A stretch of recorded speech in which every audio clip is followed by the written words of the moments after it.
Now, all right, yabba dabba doo. It looks like we are live for you. No, I got to do it on my end.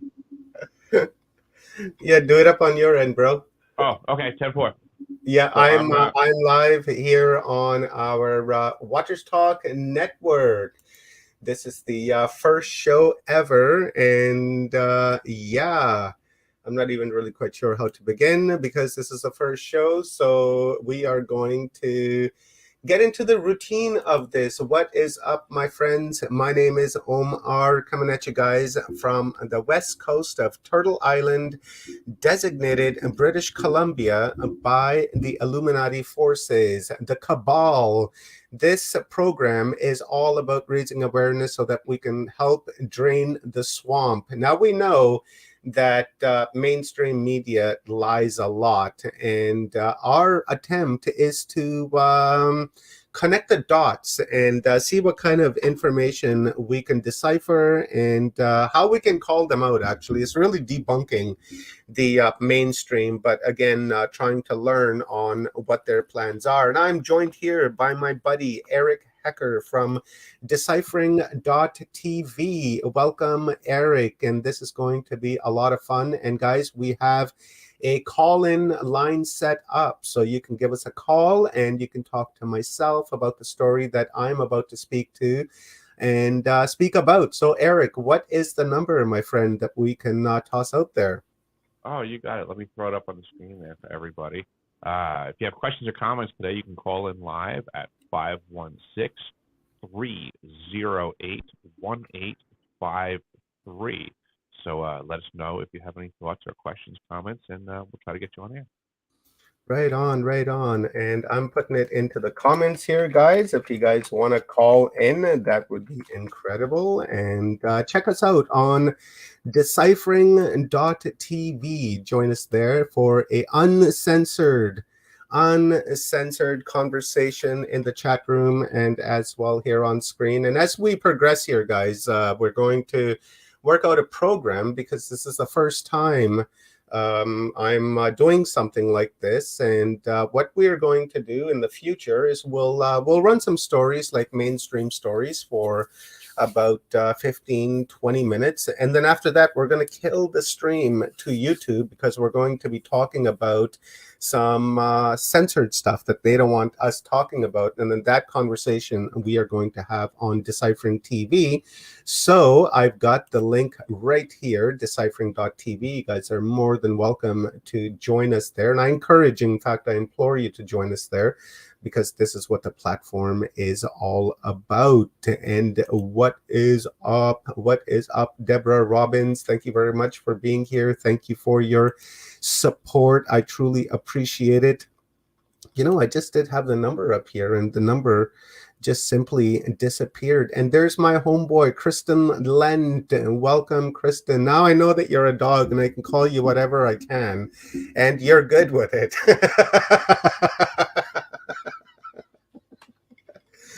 Right. So, guys, this is, I'm going to be, I guess tonight we're going to be talking about Trudeau must go. And I'll give you a little background on this story as to what's going on.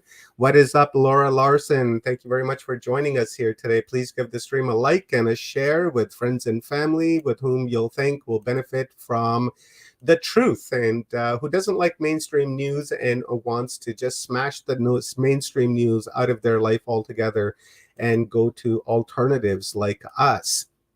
So the story is that this weekend on Twitter, here, I'll toss it up here for you guys so that you guys can see. So this weekend on Twitter, this guy here made a tweet, and this was the hashtag Twitter Trudeau must go. And then down here where it says trending, right? Politics trending. And then now it says Putin is dead.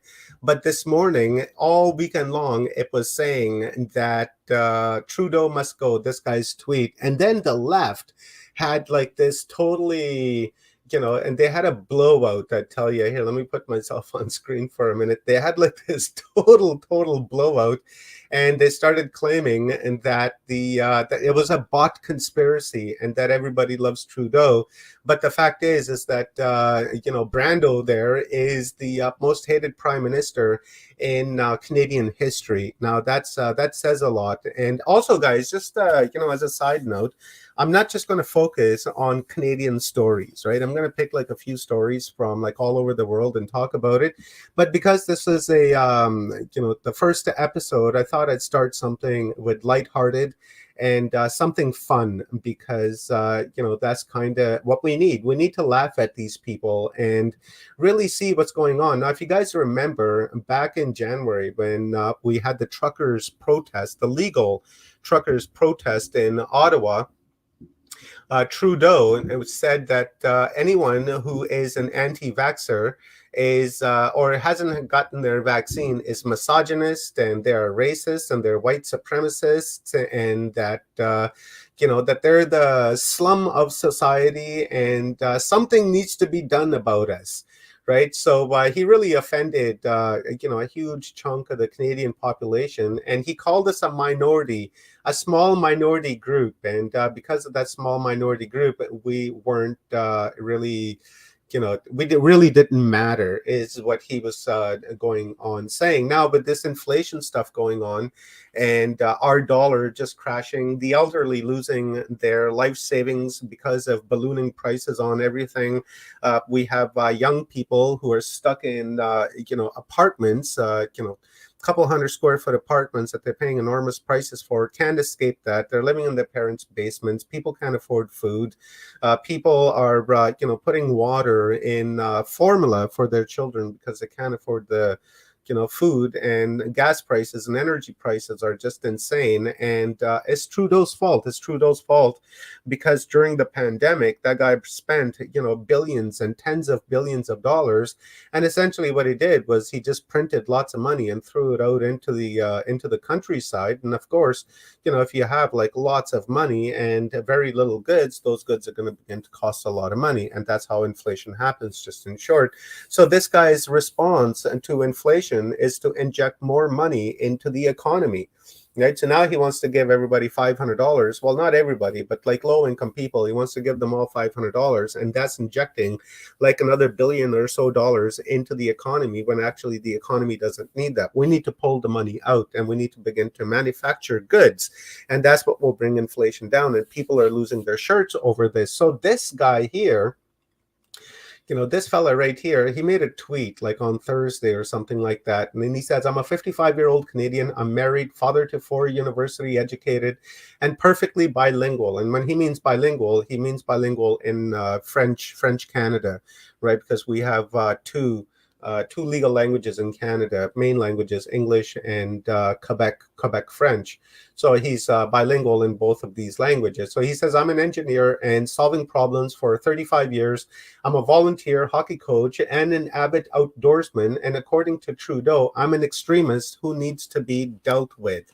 Now, Trudeau's, meaning of an extremist is just as I just explained, is that if you are anti-vax or you have decided not to take the jab, right? If you haven't taken the jab, then you're an extremist. And if you go against the government, then you're an extremist. If you meet his deputy prime minister in Alberta in Grand Prairie a couple of weeks ago, they had another blowout on this. She was in Grand Prairie there on some business about the oil, the tar sands in Alberta. And of course, Trudeau is not very energy friendly, and he wants to shut down all of our, the manufacturing of oil manufacturing and tar sands and pipelines and things like that, right? And then he's in cahoots with Brandon down south to where they're working out so that they don't want any more pipelines. But of course, we need the pipelines, we need the fossil fuel, we need the oil because that is energy. Right now, these left-wing people, they're fucked up because the reason why they're fucked up is because their policy of the Greta Thunberg policy is failing and is smashing them right back into the face, because we understand that when we have to make windmills, we have to go mining. And when we do mining, that's going to leave a footprint of some sort. So, in fact, windmills are dirtier than actually the oil is, in my opinion. Same thing with. So anyways, she was there. I'm getting off track. So anyways, he was there, she was there, and there was this guy that just happened to see her in the government building. So he began to heckle her, right? Started calling her all kinds of names, and then and then the next day, this mainstream media turned it around on this guy, began to call him a terrorist, and saying that he's an extremist, and he attacked the deputy prime minister, and that these people need protection, and they're running scared shitless, right? So anyways, this guy here makes a tweet about that, right? Well, not particularly about that exact same incident, but the incident, about him being called an extremist during the Ottawa protest, because really that was generally involved to everybody in Canada. Remember, they began freezing bank accounts and, starting to send people to jail. In fact, there's still some trials going on today of that. And also, this cocksucker brought out the, emergency act. And now here, let me tell you guys something about the emergency act, because they're not very smart, these guys. You see, in order for the emergency act to be passed in Canada, you need to have the full support from the House of Commons, and then also you need to have 100% votes from the senators. Okay, so the reason why Trudeau, he brought in the Emergency Measures Act, and then the next day he took the Emergency Measures Act out under under the light, and that it was no longer required. But that's bullshit, because I've been waiting a long time to get this off my chest, so I'm going to do it now. Now, as I just mentioned, in order for the Emergency Act to be passed, it needs to have 100% full vote from the House of Commons, and as well from the senators. Now, he got all the votes from the House, right? And then, except for the Conservatives, they didn't vote on that, so it didn't actually even pass in the House of Commons. And then when it went before the senators were questioning it, and then they were like, hey, no, this doesn't sound right, we're not going to pass it. So they didn't pass the Emergencies Act. And then Trudeau comes out and says, oh, well, we've passed it, and then but we don't need it anymore, so we're just we've pulled it back. So essentially what he was doing was he was saving face, right? He didn't want to come out and tell the public that the senators had denied his request to implement the Emergencies War Measures Act, because that's what it is. It's the War Measures Act that's just been renamed something different, and that's really it. So he didn't have the support. He called it out, and it didn't work for him, and then he was forced to call it back and then not face the public. So this guy here, he is essentially that's what he's talking on, is him being called an extremist. But not only him. Now let's cruise down a little bit here and and take a look at some other people, because this really picked up, guys. Everybody around the world began picking up on this, and then now everybody else is demanding that that their leader should go as well. Like right now in America, the hashtag is that Biden has to go, or Biden must go. And then in France, it's like Macron must go. And then, you get what I'm saying, right? It's like that all over the world, and people have picked up on it. So this guy here, he goes, I did this once before, and I got 6 likes and 4 retweets. Maybe it's because I'm a traditional Indian trapper who works in the fossil fuel industry. Justin Trudeau says I'm a French minority with unacceptable views. What do you think I say?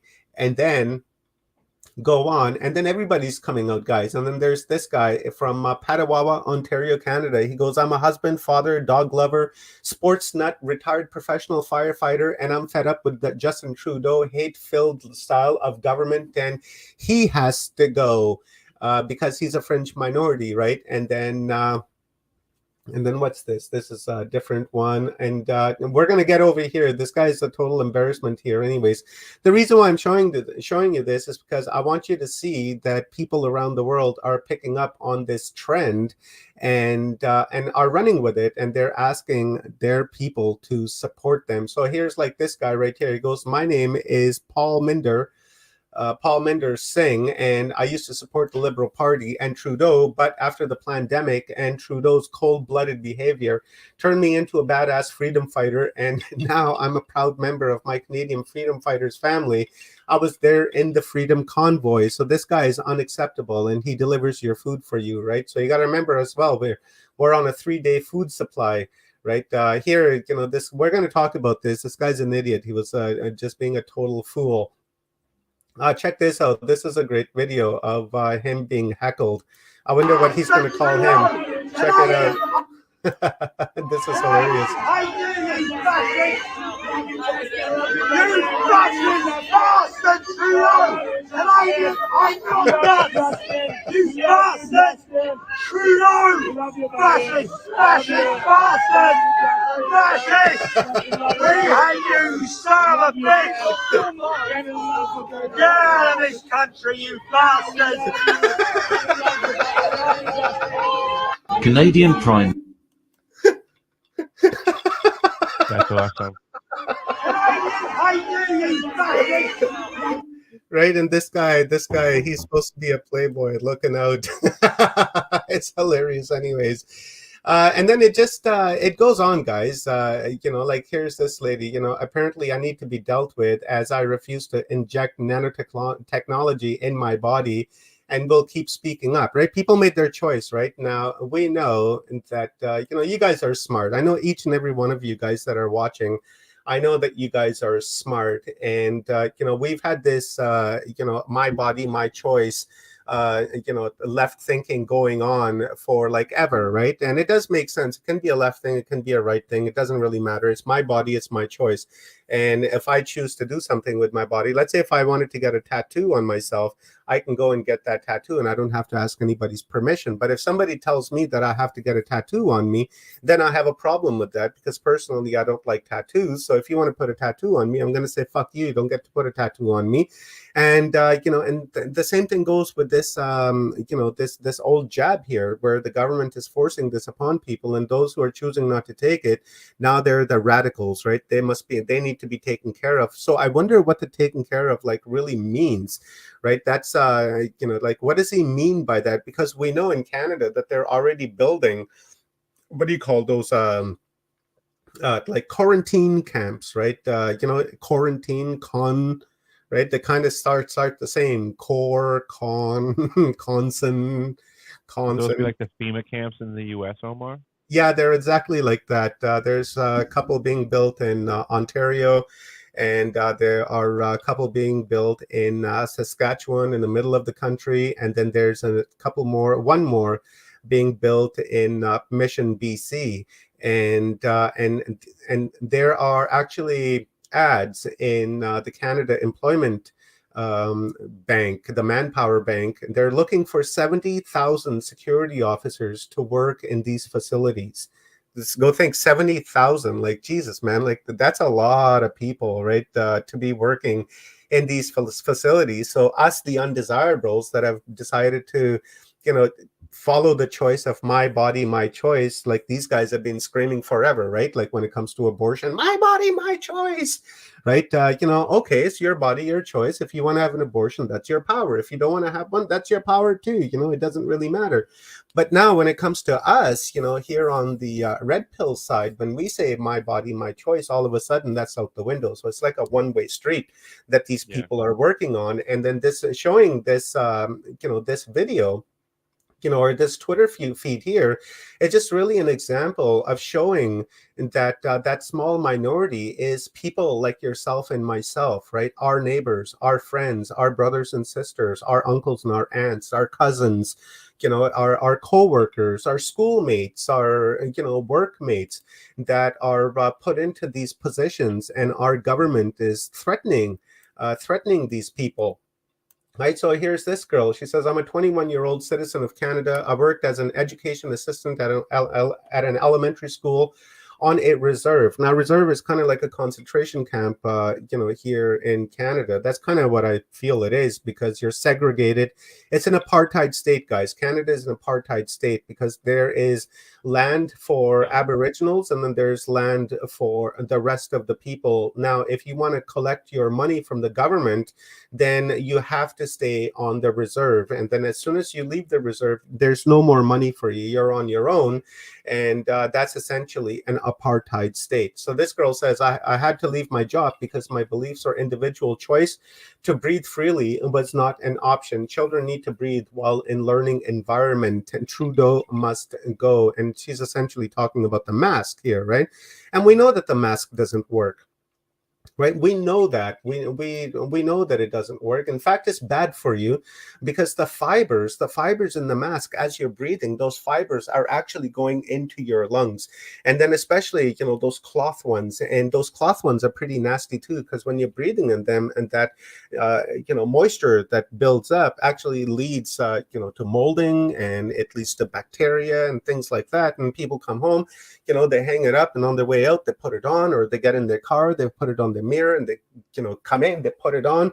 So you're breathing all of that grossness in again and again and again. But not only that, but when you're wearing, like, say, a mask like an N95 that has like really tiniest little small holes, so now when you're wearing that and you're breathing in and out, it's actually very dangerous, because we know that when we exhale, right? When we exhale, you have carbon monoxide that comes out. And then as soon as we exhale, that little spot right here, right? That little spot right here, as soon as that comes out, it's not going anywhere, not that very fast. So you're breathing that right back in and out. More carbon monoxide out, more carbon monoxide in, more out, more in, more out, more in. And I feel that's how people are probably getting stupider by the day, because they're getting carbon monoxide poisoning from their own dirty breath, because they just continue to do that, right? So anyways, their step, their policy is wrong. And it's like Brandon yesterday, the pandemic is over,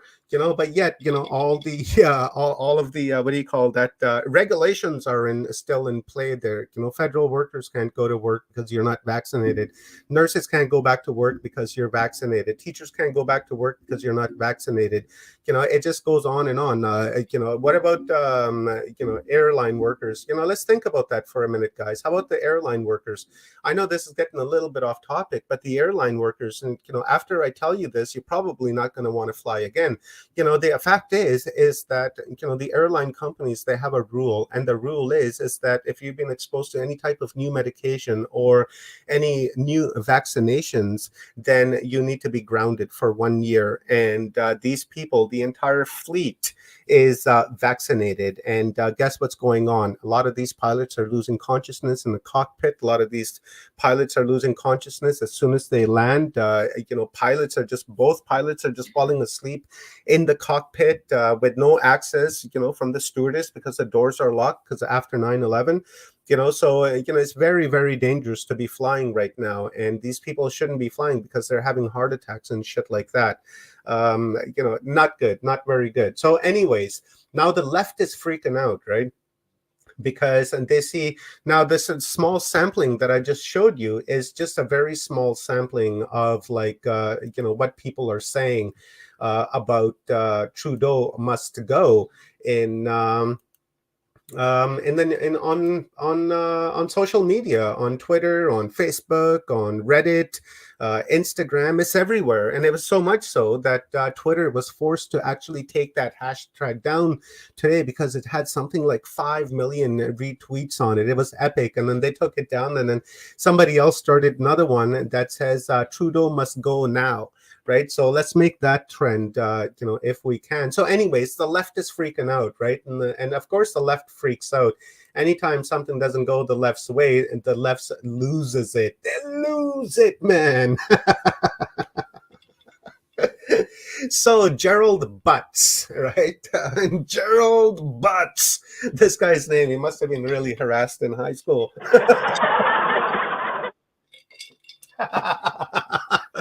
Gerald Butts. Trudeau must go.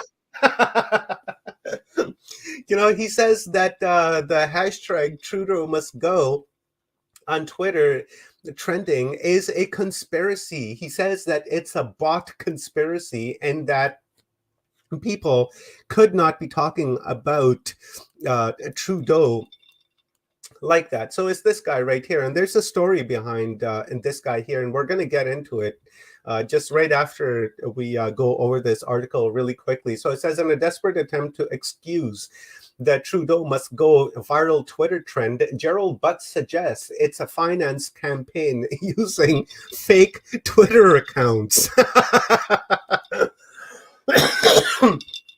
Oh boy. So the viral Twitter trend has over 500,000 tweets from Canadians from all walks of life who Trudeau's punitive vaccine mandates has harmed. The real question is who is paying for this campaign? Butts tweeted on Friday, and then sending a ton of bots to insist that it isn't a bot campaign is not a super strong strategy, he added later on. So check it out. This is it. On Twitter, you won't see it right now, but it was the #1 trending tweet in over the weekend with 550,000 tweets. That's it. That's what it is. I think it's like 5 million tweets worldwide, with like all the other ones going against his stream. So we got this Maxime Bernier here, right? This guy started a new party. I think it's called like the People's Party, and he has the same type of I guess attitude as DeSantis in Florida. So anyways, he goes at Butts. The conspiracy theorist, authoritarians are so afraid of spontaneous popular movements that they have to pretend some dark force is behind them. Isn't that right? Like, like we can look at the same thing in America, right? In America, it is... it is Brandon's fault that prices are like $5, $6, $7 a gallon, right? But they keep saying that no, it's Putin's fault. Putin's the one who's doing this. It's his fault. They're not going to take responsibility. So the same thing is going on here, is that they're not taking responsibility, and they're not acknowledging the fact that there are a huge population of the Canadian population that's standing up and showing their distaste for Trudeau, blackface, right? The guy that has no respect for anyone. So anyways, it goes on, right? It says it's unclear if Butts is naive about the mass number of people who hate Trudeau. Butts regularly comes to his former boss's defense. And this is very true. This guy, he took the fall for the, SNC Lavalin scandal, which was, Trudeau tried to step in. So and let's see it right here. You'll understand what I'm saying. So it says, and in 2019, he resigned to take the fall for the SNC Lavalin scandal, in which Trudeau pressured his attorney general to secure a plea deal for the Quebec engineering firm to save jobs in French province, and SNC was accused of bribing both Canadian and Libyan officials. Now, because of that, Jody Trudebolt, I believe her name is, she was the finance minister, but she's not in government anymore. But anyways, because she quit, and then because of that, Trudeau was taken in front of the what's that bureau called? The Ethics Bureau, right? And then he's been taken to the Ethics Bureau 3 times now. Go think, 3 times now this guy's been taken there, and he's still being propped up to power by old Jagmeet Singh. That guy is a criminal himself, because he's supposed to be for the people, the NDP party, right? National Democratic Party, but they're actually not for the people. So sending a ton of bots to insist this isn't a campaign is not a super strong strategy. That's what Butts is saying, right? So the real question is who is paying for this campaign? According to Trudeau, according to Biden. So this guy started it all, right, on Thursday, as I was saying, and he says he's an engineer, he's got kids, and he's just pretty much sick of Trudeau. And this guy lives in Alberta, and he has a YouTube channel called living with Marty up north, I believe, right here, right? Marty up north, right? So if you guys want to check out his YouTube channel, that's what it's called, Marty up north, and same thing here on Twitter.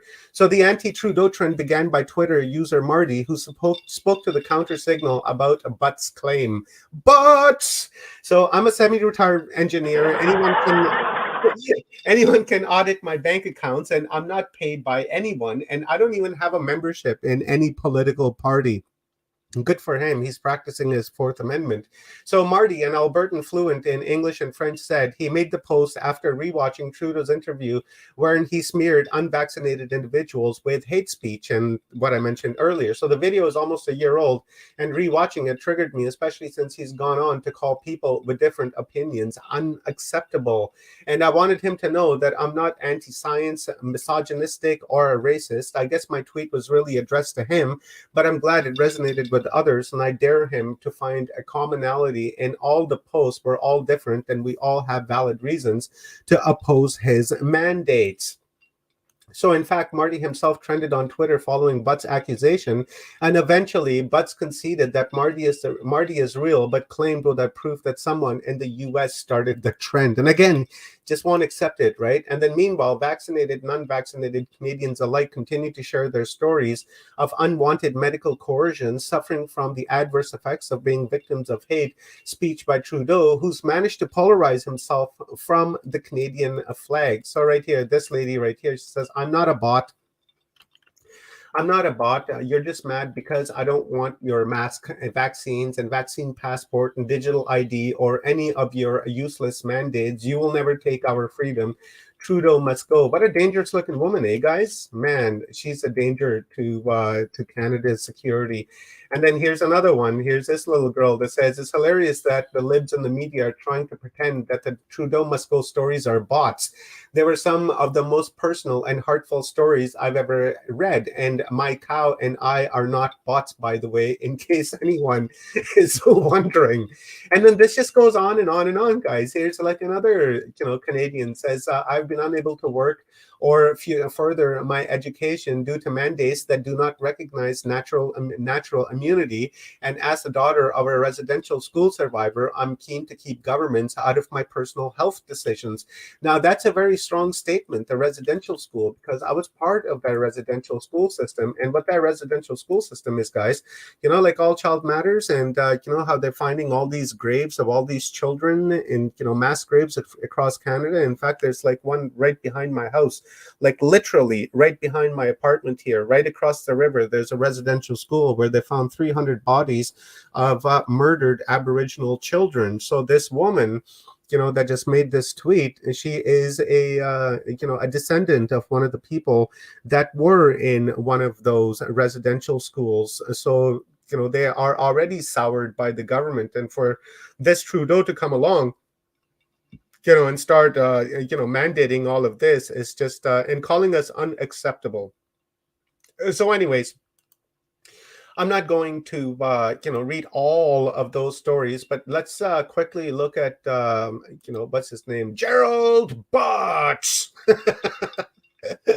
So old Gerald Butts here, right? No, that's not the right one. Fact checking. Everything we must know about this guy right here. All right, so. Hey, Omar, I'm curious. When is Trudeau's office supposed to end? Oh, bro, his we just had an election, right? He called a snap election. It's actually a bit of a story. There was a premier in the East Coast Canada, I think Newfoundland or something, that held elections during the pandemic, and he won a landslide victory. So Trudeau, right, because this premier, he went from a minority government to a majority government. So Trudeau thought that he could do the same thing because he had a minority government. So he called an election. But leading up to that election, he was saying that he wasn't going to call an election. And then he lied, and then he called an election. And then it turned out that the results came out the same. He still got a minority government. And then now his mandate doesn't end until 2025. But Eric, that's another 4 years, right? So we're what, in 22? So 3 more years. In 2025, we can go for elections. But we just had a new leader elected for the Conservative Party. And this is actually even a little bit of a weird story as well, because right after the Liberals got into minority power, the Conservative Party, they put in a lack of confidence vote against their leader Peter O'Toole, who had just recently been elected as a party leader just months earlier. Right, so right after Trudeau comes into, gets his minority government, the opposition's leader gets ousted, right, and then now there has to be an election within the Conservative Party and all the members of the Conservative Party to see who's going to be the new leader, and that takes like 6, 7, 8 months, which just concluded just like last week, right? And then they picked up Pierre Paul Viette, and Pierre Paul Viette has more thinking of like Donald Trump, right? Not as aggressive with the media, but really that type of thinking. But I find it a little bit, you know,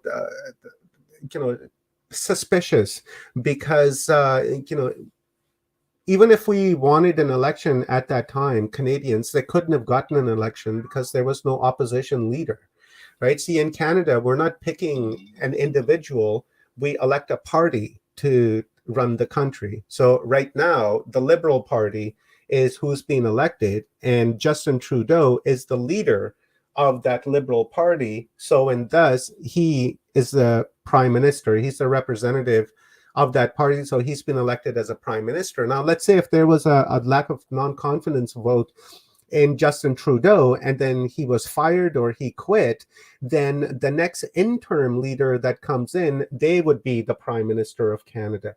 You know what I'm saying? So it's always the party that is the Prime Minister, and then whoever the leader of that party is the one that's calling the shots. So now Trudeau is being propped up by this guy, Jagmeet Singh, from the NDP, which is the National Democratic People's Party.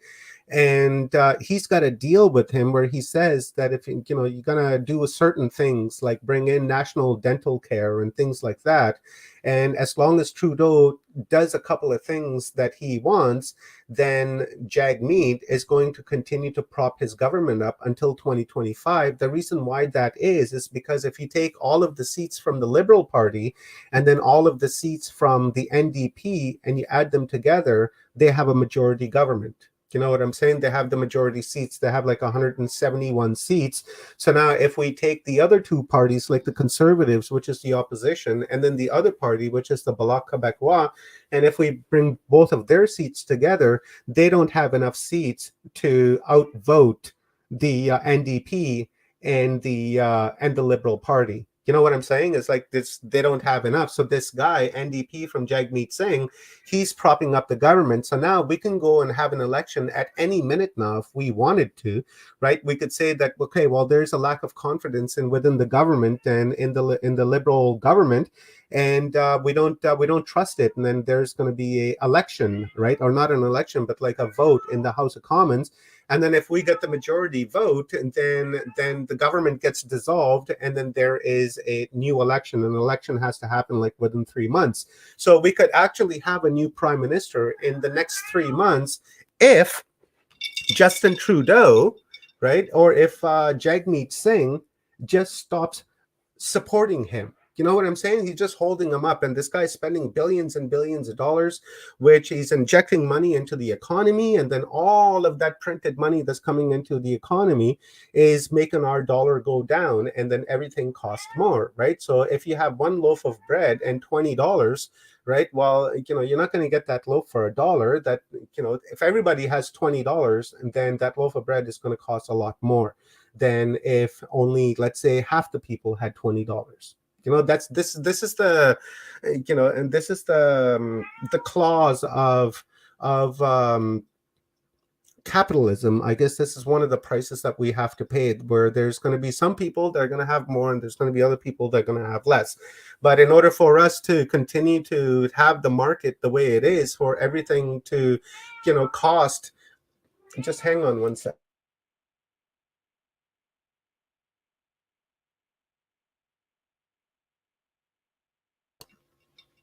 My Daisy was in here saying that Trudeau must go too. I So, totally heard anyways, that. so we could have an election at any minute now, but it's because of the NDP that the government is in place, and then as long as they're in place, every dollar that Trudeau spends is Jagmeet's fault, right? Because if it weren't for Jagmeet, then this money wouldn't be happening. Just hang on one second. Okay, let me add this to the string.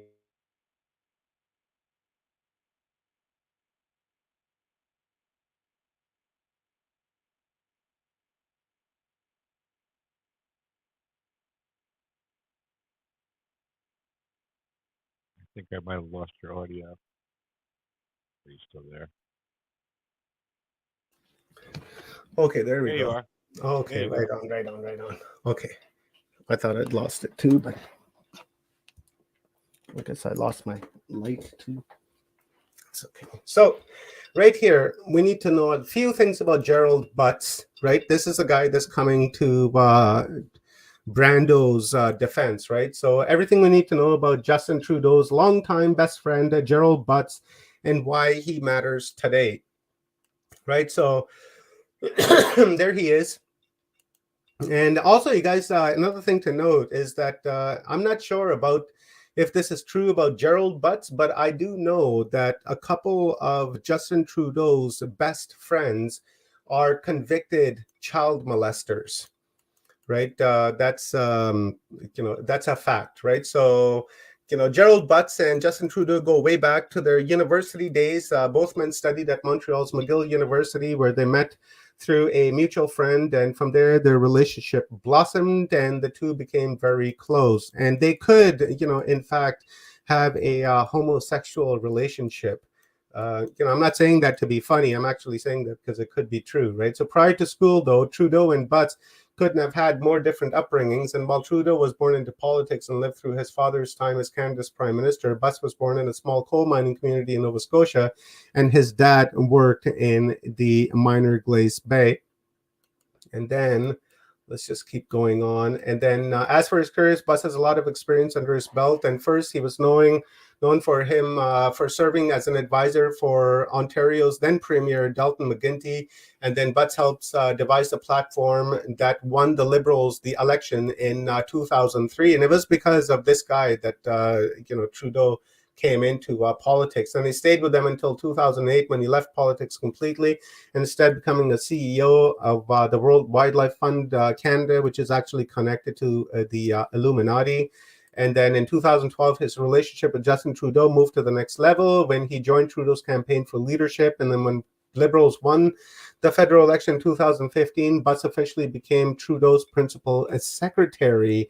And then the position lasted until February 18th, 2019, when Butts officially resigned amid allegations that Justin Trudeau and his office pressured the former Attorney General Jody Wilson-Raybould to make a deal with the SNC-Lavalin, who are facing corruption charges. And so anyways, that gives you, like a little background as to like who this guy is. Like they could be, really like homosexual lovers, or something to that line, because as I said, a couple of his best friends are convicted pedophiles. Like literally they're on the what do you call it, the registry, right? The pedophile registry in Canada, and it's accessible. So we have a prime minister that actually goes around behaving like that. So now for the other part of my cast here, this guy's a total idiot, right? Like wherever he goes, he's just a tool. I could, like I make mistakes when I go places, right? Like every once in a while you do something stupid, you do something offside, people laugh at you and say, oh, I can't believe you did that, Omar, because you're so drunk, you don't realize it, and you didn't mean to get that drunk, but it happened anyways. But this guy, it happens to him all the time. He did blackface so many times that he actually doesn't recall how many times he did blackface. And then he went to India and he dressed up like an Indian when he was there on official business, and he looked like a total tool. And our media really took it out on him. And and then his pride parades and his selfies and like all of that shit that he's trying to bring into our country. This guy's just one after the other. So the other day he was at the Lizards a funeral. Right, so you got like all these dignitaries from around the world that are there, and this guy shows up there. And the night before, here I'm going to play this a video for you guys, and then we'll talk about it afterwards, because he just got like so drunk. Back it up, give you a little context on this. Is he's at like a hotel, right? And here, let me bring it on full screen. Right, he's at like a hotel where like all of these dignitaries are staying, and the hotel is packed. And the guy that's actually playing the piano there, he's like a really famous Canadian pianist from Montreal. And I can't believe he's actually even doing this, right? These guys are supposed to be respecting the queen, right? But they actually don't respect the queen because she's a lizard, right? And this kind of shows it all the way through, because this guy's just smashed and he's singing the Bohemian Rhapsody, and this guy's like totally tone deaf. Like, he really is. Listen, okay, I'm going to play it now, and you guys have a listen, and then we'll, read a little article about this afterwards. Or here it goes.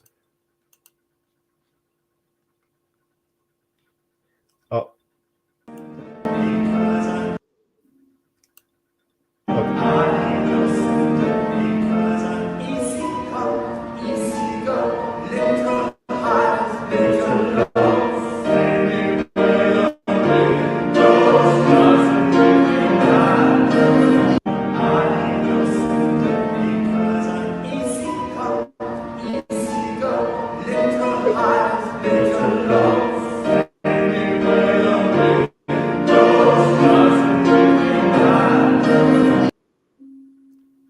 Okay, so that's it. This guy, you hear that?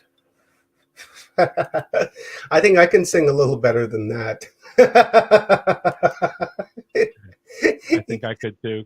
Yeah, this guy he's just totally smashed, right? And then I guess he took a lot of flack from our media here in Canada, because they're saying that he was being disrespectful, because he shouldn't have been carrying himself like that at the Queen's funeral, right? And then of course, I'm not really all that surprised by this guy, because this is what he does. He does blackface, and he does all kinds of shit, really racist shit and really stupid shit too, all over the planet. So here's this article.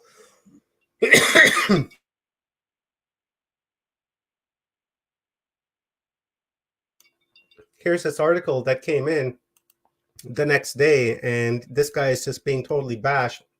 It goes, drunk Canadian PM Trudeau is slammed as a tone-deaf embarrassment for singing Queen's Bohemian Rhapsody at London hotel before Elizabeth II's state funeral.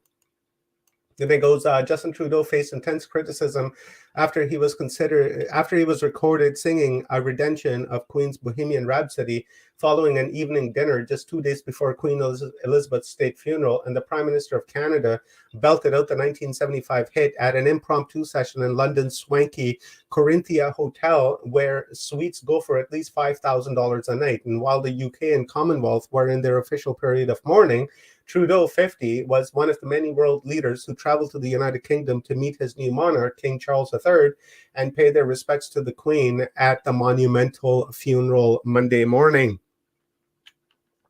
And then, as you guys notice, I kind of found it interesting that that the entire procession of the Queen was actually led by Behemothep. It was led by a goat.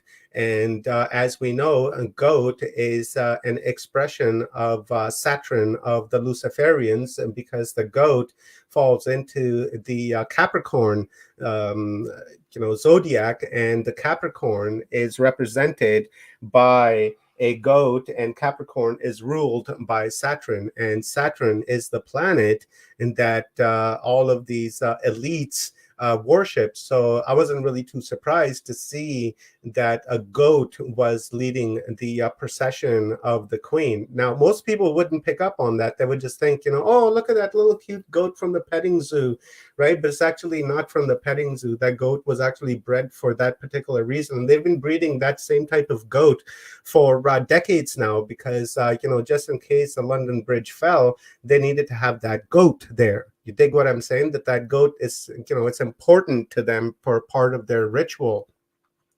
And then when you go inside, there's like all kinds of symbols and logos and all kinds of shit is going on inside there. But anyways, let's jump back here into our article. So it says, wearing a casual maroon t-shirt, Trudeau was seen standing over a piano during an ad-lib sing-along with other members of his formal Canadian delegation in the lobby of the Central London Hotel. It's understood that Gregory Charles, a renowned gospel musician from Quebec, was playing the keys while other guests and members of Trudeau's entourage joined in on Saturday night. And Trudeau, who has become known for his woke virtue signaling politics, seemed oblivious to the solemn reason for his visit to London as he sang along with the lyrics, "Easy come, easy go, little high, little low." Right, and then there he is looking like a tool, right? I really can't stand this guy. And, here he is with his wife. And, here he is with the lizard. And then, but Trudeau's haughty harmonizing with the pianist on Saturday quickly went viral online. And it was filmed after the delegation attended the dinner on Saturday night ahead of Britain's most solemn day in living memory. This is just one of the litany of gaffes by the woke world leader who has admitted to dressing in blackface on a number of occasions as a younger man and spouting woke nonsense, such as, admonishing anyone saying mankind and correcting them with the gender neutral people kind. The unearthed video has evoked fury across the world as many slammed the premier for indulging in partying less than 48 hours before the Queen's funeral at Westminster Abbey, and she served as Canada's head of state for 70 years. The beloved monarch died at age 96 on Thursday, September 8, 22, at Balmoral Castle in Scotland. Okay, so we won't, carry on with this because the rest of it is like really his, going there before and things like that. But anyways, guys, this was the first edition, and check us out on deciphering.tv for more things to come, because I just wanted to start this off as, like a tester, right, to see how I feel while I'm doing this, and then how I can fix the routine. And I'd appreciate it from you guys if you can give me some, tips on how I can, organize this into something a little better, more cohesive, right? Something more legible, and I'm open to the ideas, and and I'm more than willing to incorporate your guys' ideas into the show so that we can learn from one another. So the next show that I'm going to be doing and I'm going to be talking about is going to be the drones that Russia just recently received from Iran.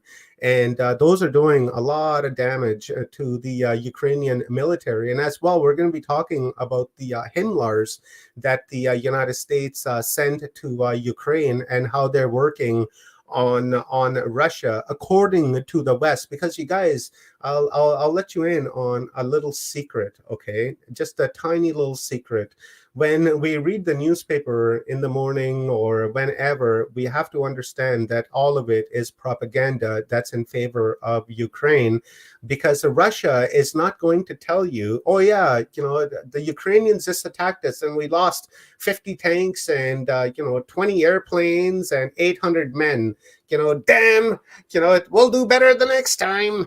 No, they're not going to do that, right? The Russians are not going to tell you. What is it that Donald Trump said there a few years back? Stop telling the enemy all our fucking secrets. So you don't see the Russians standing there saying that we're going to do this, we're going to do this, and we're going to do that. So everything that you read in the newspaper about Russians, it's not true. It's all of it is a lie. And I'll tell you something that I haven't discussed before. And I've been waiting actually for this show to bring it out. Personally, I think what's going on is that we continue to see in the news that the Russians' armaments are not very good, right? We keep hearing that the big bad Russia that, the West has been afraid of for like all of these decades don't have the modern armaments that they thought that they did. What a crock of shit that is, because, we know that Russians are armed to the teeth with some, really high-tech weapons. So I personally think what's going on is that, number one, Russia is using volunteer forces in Ukraine, number one. They're actually not using their military. They're using conscript, like, volunteers that are being paid $2,500, $3,000 a week to go and fight, right? So these guys are not very well trained. Mercenaries? That's right. Yeah, exactly. Like French foreign legionnaires, things like that, right? So I think what's going on is that Putin is playing the ultimate game of like the Cao Sung's art of war. When you're really strong, right? What did they say? When you're really strong, make your enemy think that you're small and weak. And this is exactly what Russia is doing, because what Russia is doing is that they're using their weapons from the Cold War. The stockpile that they had left over that they hadn't sold to anyone, they're using that, right? So now the West is falling for it. The West is saying, oh, look at Russia, look at Putin. He's going to Iran trying to buy weapons because he doesn't have any. He's going to North Korea to buy weapons because he doesn't have any. He's trying to make deals with China because he doesn't have any. He's only doing that because that's what he wants you to see. He wants the West to think that he doesn't have any weapons. And then when the West gets bold enough thinking that, oh, this is our time to roll in on Russia and take them out, and as soon as they try to go in, that's when he's going to bring in his top armaments. That's when he's going to bring in his jets. That's when he's going to bring in his missiles. That's when he's going to bring in his real fucking army. And then the NATO is going to be like, oh shit. And then by that time, it's going to be really too late because they'll be engaged with him all the way through.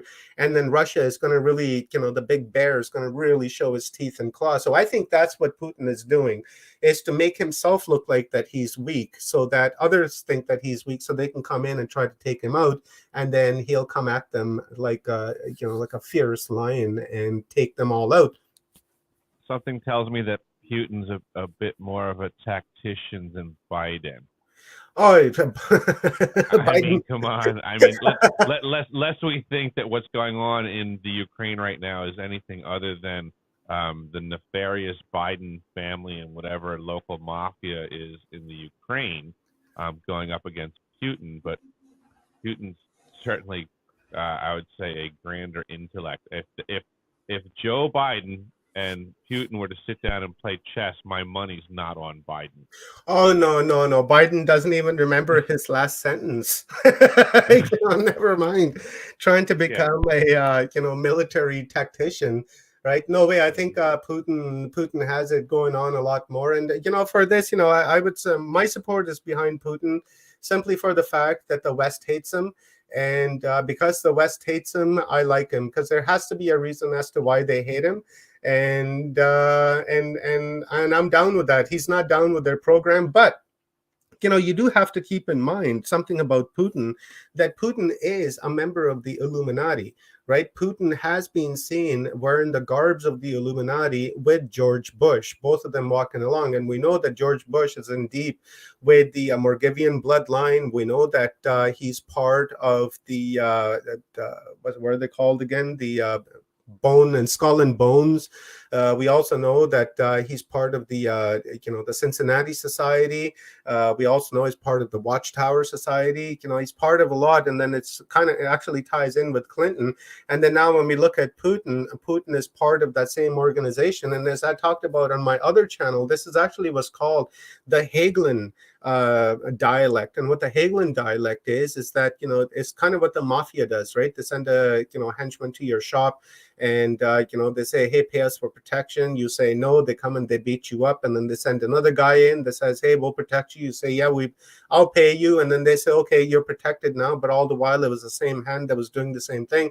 That's kind of what the Hagelin dialect is. And then we learned that in 1871 through a guy named Albert Pike that sent he was a 33-degree Mason who also sent a letter to a guy named Giuseppe Mazzini. And Giuseppe Mazzini himself was a 33-degree Mason from Italy. And in that letter, he had outlined the three world wars and what was to come out of those wars. So, they planned out World War One, what was to come out of World War One, and then, how they're going to, do World War Two. Because what was, the Hegelian thesis for this one is that after World War One, they're going to set up a communist state and then a fascist state. And then they were going to allow those two to, really, fight it out amongst each other. And then they're going to step in and say, actually, these things don't work. How about democracy? Right. And then they introduced democracy. And then that's where Germany is today. So, the outcome of what happened in World War One, like the League of Nations, came out of World War One, but it didn't come together. And then World War Two, we got Nazi Germany. And then from there, we got the UN. And then now the Third World War is actually supposed to be a time of turbulence of 7 years, and then a war between the Jews and the Muslims, right? So now when we think about that at a little bit of a deeper level, we understand that, the Jews that are in Israel right now are actually not real Jews. They're converts from Georgia, and Georgia is a former state of the Soviet Union, of Russia. So that means that there are a lot of Orthodox Jews that are Russian. Right, so it could be the plan that the Russians will go to war with the Islamic world, because you have the Jews and the Muslims going to war. Because what's going on in Israel is that that's a Zionist state. Those people are not Jews; they're converts, right? So a lot of the Jews actually went extinct hundreds and hundreds and hundreds of years ago. Actually, a few thousand years ago, they went extinct. Right, like around the time of Jesus, just a few hundred years after that, there are no more real Jews. Right, their lineage came to an end, and then it's the religion, the Jewish religion, that has been carried forward. And then these people from Georgia and Kazakhstan and Kyrgyzstan and all of these little nations from the old Soviet Union, they call themselves Jews, and because they practice the Jewish religion. So that's going to be the next story that we're going to be talking about is the Iranian drones and the HIMLARs and how they're working out in Russia. And also we might touch on the nuclear power plant of Zaporizhzhia or something like that. It's really tough to pronounce. I don't speak Russian, but we'll look at that as well. And because they keep saying that the Russians are bombing the nuclear power plant in Ukraine, and it's the biggest nuclear power plant in Europe. And and of course Ukraine keeps saying that the Russians are doing it. Russians are saying the Ukrainians are doing it.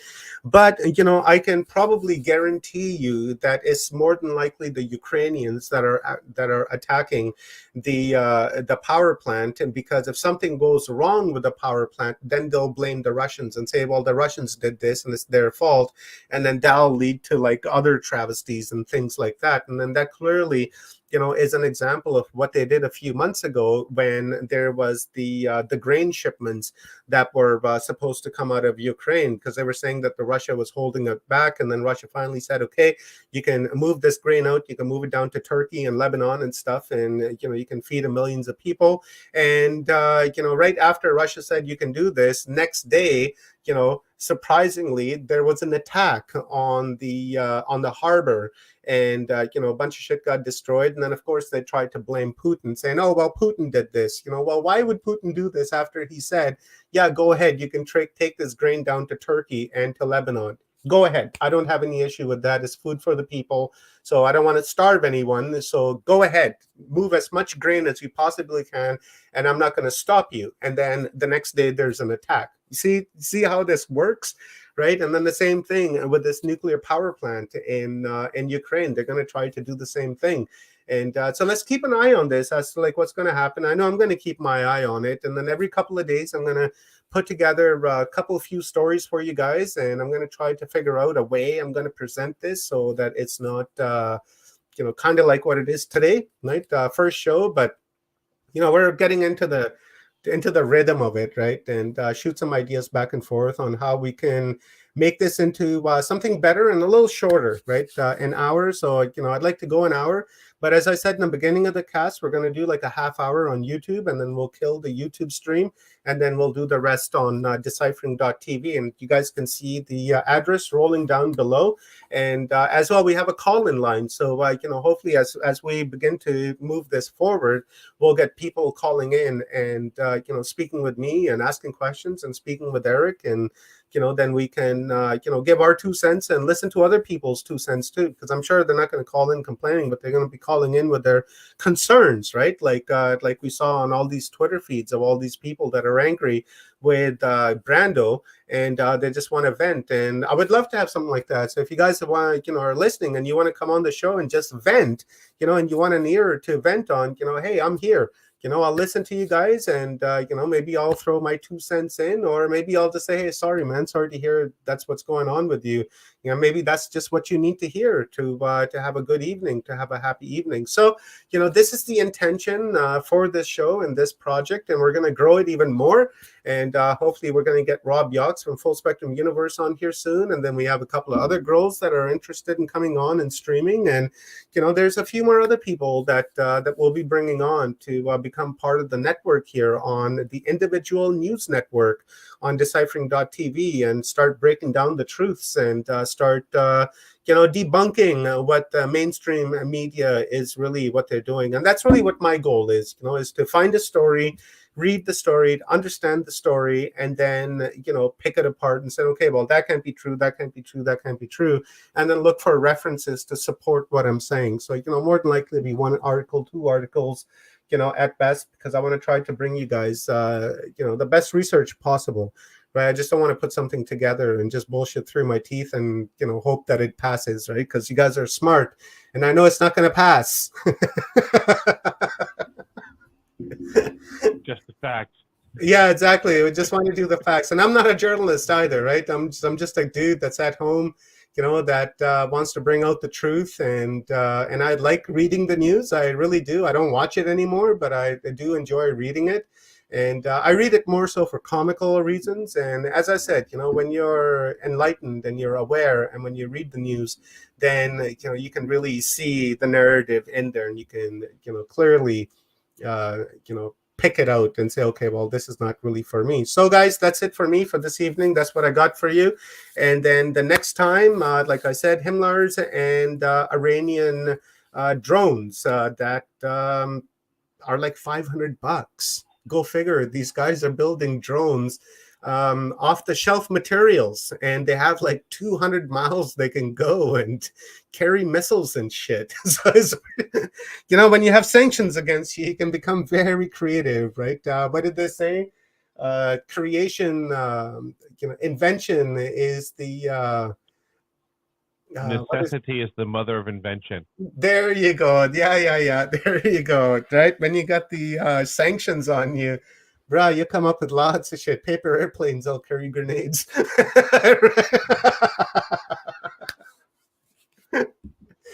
So, my friends on YouTube, give this stream a like, please, and help me out, and subscribe to this channel so that we can grow it and reach our 1,000 subs that we need to hit that marker, right? Because that's moved by markers anyways. We'll aim for 500, then 1,000, and then so on and so on.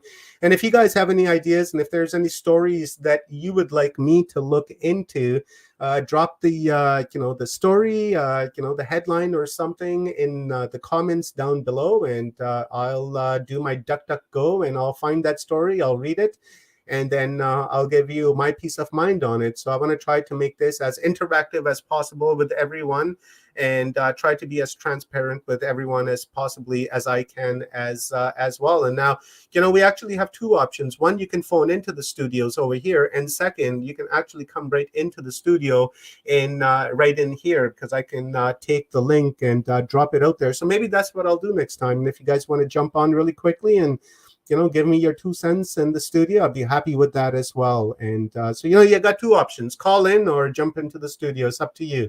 And with that being said, guys, much love to you. Happy evenings to everyone out there. share and like with friends and family, and I will see you guys in a couple of days here on deciphering.tv.